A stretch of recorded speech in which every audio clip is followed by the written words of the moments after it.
तो भाई लोग आप लोग से बता देना चाहता हूँ, पावर स्टार पवन सिंह के सपोर्ट में आ गए हैं अरविंद अकेला कल्लू, क्योंकि भाई लोग चुनाव वाला गाना एक बहुत भयंकर लेके आने वाले हैं पावर स्टार पवन सिंह के सपोर्ट में। गाना का नाम है पवन भैया काराकट में आइल बारन। तो भाई लोग ये गाना बहुत शानदार होने वाला है, क्योंकि पावर स्टार पवन सिंह के सपोर्ट में अरविंद अकेला कल्लू गाना गाए हैं।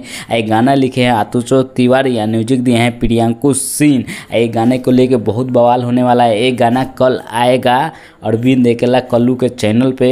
एक गाना हमको तो लग रहा है कि लफड़ा ना करा दे, क्योंकि ये गाना विरोधियों के नाम पे एक गाना अरविंद अकेला कल्लू गाए हैं। आप लोग को पता है पावर स्टार पवन सिंह के विरोध में कौन कौन चुनाव प्रचार करने आ रहा है लोग, उसी के बारे में पावर स्टार पवन सिंह ने अरविंद कल्लू को बोला कि एक गाना गाओ, जो होगा वो मैं देखा जाऊंगा। तो अरविंद अकेला कल्लू एक गाना गाए हैं विरोधियों के नाम पे। तो भाई लोग पावर स्टार पवन सिंह के सपोर्ट में हैं तो ज़रूर लाइक सब्सक्राइब कीजिएगा, और नहीं है तो मत कीजिएगा। हम मिलते हैं अगले वीडियो में, तब तक के लिए गुड बाय।